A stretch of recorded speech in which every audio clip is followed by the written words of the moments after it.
I thank you.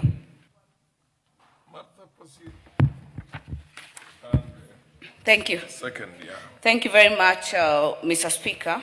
And I rise to second this motion ably moved by the Vice Chair of our committee. And Mr. Speaker, right from the start, I would like to say that this report is not an easy matter, Mr. Speaker.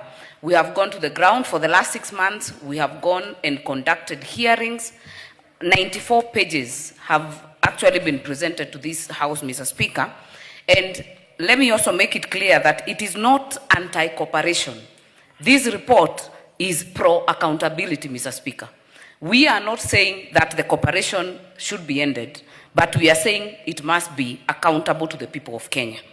Mr. Speaker, the issues that have been raised in this report are weighty, and I feel like the Minister of Foreign Affairs, and I will say this here because I've seen the PS comment on Twitter about this report, and actually Batuk has also, and the British Commission has also put something on Twitter, Mr. Speaker.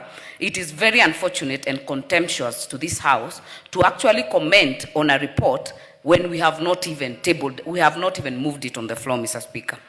Mr. Speaker, that has demonstrated what you have seen, the opaqueness in which these matters have been dealt with, tiptoeing around it. And Mr. Speaker, we took a lot of time to listen to stakeholders, state and non-state actors, Mr. Speaker. We listened to everyone who was invited in that public notice, Mr. Speaker. We listened to victims, survivors of GBV, families of fallen victims, Mr. Speaker, including Agnes Wanjiru's.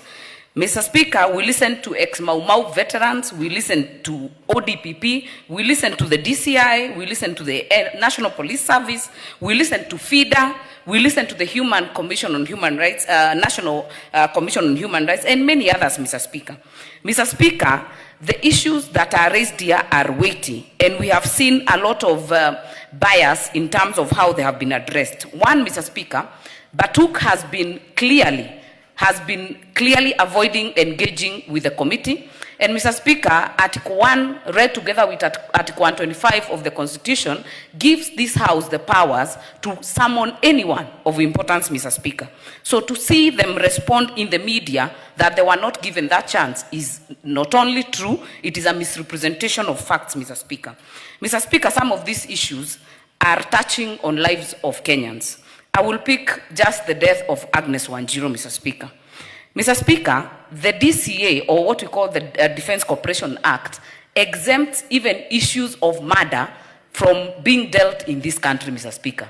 Because how can you be accused of killing a 21-year-old woman and you're shipped out to the UK with no responsibility? It's only recently you have been told it will be done, Mr. Speaker. But even today, that suspect, one Mr. Robert James Pakis, has still not been prosecuted, Mr. Speaker. We have explored how the Batuk deals with other jurisdictions, Mr. Speaker. One case is how one Canadian was killed in Canada by a British soldier. It has also happened in Japan. They were prosecuted in those countries, Mr. Speaker. If you kill someone in Kenya, you are under the law of this country, Mr. Speaker. You cannot use the issue of immunity to escape justice and to escape criminal responsibility. That is why, Mr. Speaker, we have recommended, first of all, the DCA must be amended, Mr. Speaker.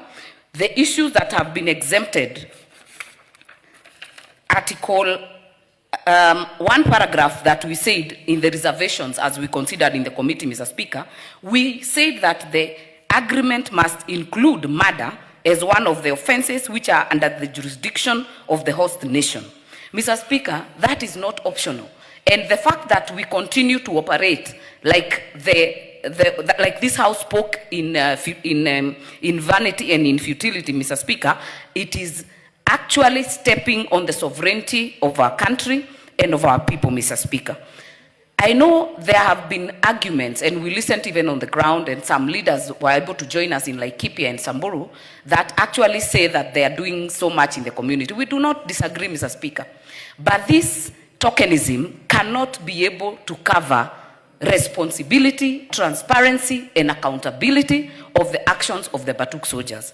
Mr. Speaker, the issue of the children born out of these relations they have with the Samburu, Maasai women, and the local women, Mr. Speaker, whether consensual or otherwise, it is not optional to take care of those children, Mr. Speaker. Because, Mr. Speaker, any time the issue of DNA was raised, they actually rejected and resisted any DNA testing, Mr. Speaker, because then it would make us now lift the veil on rape accusations, and even if it is consensual, Mr. Speaker, the rights of a child under the Constitution cannot be ignored, Mr. Speaker. Mr. Speaker, these soldiers in their country do not run away from their parental responsibility. But because there is no clear channels here, they get away with so much. And Mr. Speaker, it has been demonstrated, if a committee of this House, which has the mandate of the people, has struggled to get communication from the Batuk, then tell me how a hapless woman out there will be able to lodge a complaint, or the family of Agnes Wanjiru will be able to get a clear channel of communication from the Batuk. So, Mr. Speaker, this is only just a few of the issues that have been brought to fore. Mr. Speaker, the death of Tilam Leresh, still not investigated, Mr. Speaker. There was a formal inquest on this death, number 2 of 2014, and a soldier, Sergeant Madison, was actually directed to be charged for the death of this herder, Mr. Speaker. Mr. Speaker, the issue of environmental degradation, even NEMA getting a chance to engage with Batuk is a problem. NEMA is an institution that represents this country, Mr. Speaker. They are not able to get into it. And Mr. Speaker, this inquiry did not spring from nowhere.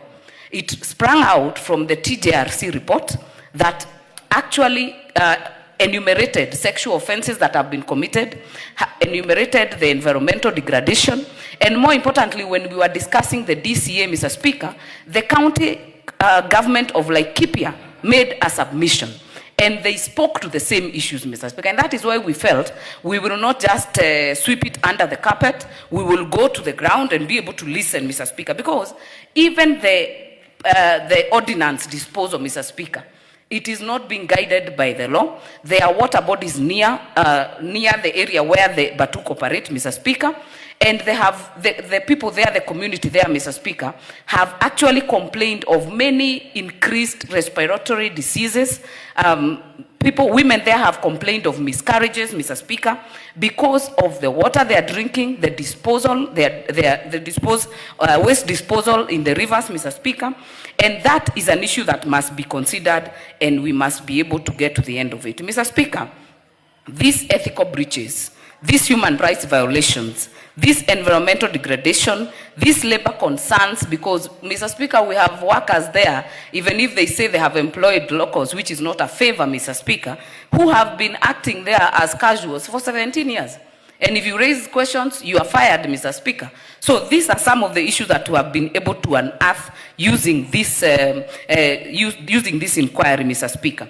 Mr. Speaker, therefore, the submissions and the recommendations that we have been able to make, including the changes in the law, Mr. Speaker, it's something that this House must consider, and we are saying again, it is pro-accountability, not anti-cooperation. Mr. Speaker, one of the issues that I would speak to is the issue of the DCI, because we said the DCI should investigate the alleged case of sexual offenses by Batuk soldiers, including historical documented cases, because they are there, Mr. Speaker. If you read the TJRC report, you'll be able to see over 2,000 documented, and those are the ones that have been reported. Mr. Speaker, we have the issue of the Ministry of Foreign Affairs, and when I see the PS make careless comments, Mr. Speaker, I wish they could actually focus on what we would need to do for this country, Mr. Speaker. The MFA should initiate negotiation with the UK government, and within 3 months after the adoption of this report by the House, do restorative justice measures, including compensation. And Mr. Speaker, we have had courts pronounce themselves in terms of people who have suffered injury, Mr. Speaker. They award 7 million, Batuk pays 100,000. But who are they answerable to?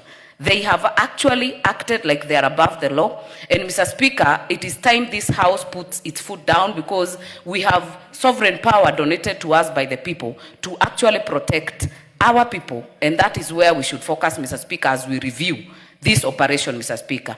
Because my time is up, Mr. Speaker, allow me to end it there, and I second.